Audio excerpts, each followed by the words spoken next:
நாங்கள் கைசர் இரண்டாம் வில்ஹெல்ம் மற்றும் ஓட்டோமான் பேரரசின் தலைவர்களுடன் தொடர்பு கொண்டோம். இது ஒரு துணிச்சலான, ஆபத்தான முயற்சி. 1917ஆம் ஆண்டின் ரஷ்யப் புரட்சி எங்கள் சிந்தனைகளில் பெரும் தாக்கத்தை ஏற்படுத்தியது. லெனின் மற்றும் போல்ஷெவிக் அரசாங்கம் காலனித்துவ நாடுகளின் சுயநிர்ணய உரிமையை ஆதரித்தது.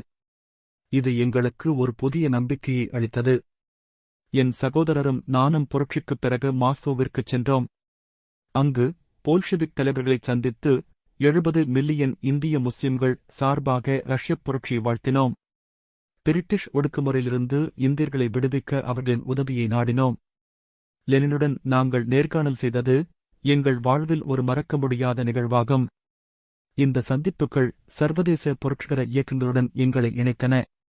நான் ஒரு எழுத்தாளன், என் கருத்துக்களைப் பரப்ப எழுதுகோலையும் மேடையையும் பயன்படுத்தினேன். இஸ்லாமிய உலகம் முழுவதிலும் காலனித்துவ எதிர்ப்பு, இஸ்லாமிய ஒற்றுமை மற்றும் சமூக நீதி குறித்த என் சிந்தனைகளைப் பரப்பினேன். என் பார்வையில் இஸ்லாத்தின் போதனைகள் சமூக நீதியையும் சுதந்திரத்தையும் வலியுறுத்தின. எனவே இந்த இலக்குகளை அடைவதற்காக போராடுவது ஒரு மதக்கடமையாக நான் கருதினேன். என் வாழ்வு முழுவதும் நான் பல சவால்களையும் போராட்டங்களையும் எதிர்கொண்டேன். சிறைவாசம், நாடு கடத்தல், அரசியல் எதிர்ப்பு என பல தடைகளைத் தாண்டித்தான் என் பயணத்தைத் தொடர்ந்தேன். ஆனால் என் இலக்கை நான் ஒருபோதும் மறந்ததில்லை. இஸ்லாமிய உலகமும் இந்தியாவும் அடிமைத்தனத்திலிருந்து விடுதலை பெற வேண்டும் என்பதே என் அசைக்க முடியாத கனவாக இருந்தது.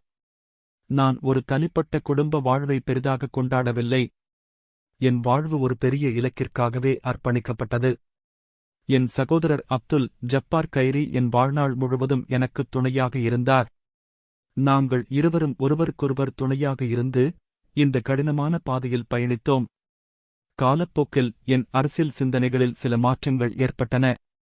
ஆனால் இஸ்லாமிய உலகத்தின் நலன் மற்றும் காலனித்துவ எதிர்ப்பு என்ற அடிப்படை நோக்கம் ஒருபோதும் மாறவில்லை. நான் ஒரு தேசியவாதியாக மட்டுமல்லாமல் ஒரு இஸ்லாமிய சர்வதேசவாதியாகவும் திகழ்ந்தேன். அனைத்து ஒடுக்கப்பட்ட மக்களும், குறிப்பாக இஸ்லாமிய உலகத்தைச் சேர்ந்தவர்கள், தங்கள் சுதந்திரத்திற்காக போராட வேண்டும் என்று நான் நம்பினேன். நான் அப்துல் சத்தார் கைரி, ஒரு சிந்தனையாளன், ஒரு புரட்சியாளன், காலனித்துவத்திற்கு எதிராக போராடிய ஒரு முஸ்லிம். என் எழுத்துக்களும் என் செயல்பாடுகளும் என் வாழ்வின் தியாகங்களும் சுதந்திரம் மற்றும் நீதிக்கான போராட்டத்தில் ஒரு சிறிய பகுதியேனும் பங்களித்திருந்தால் அதுவே எனக்கு கிடைத்த மிகப்பெரிய வெற்றி.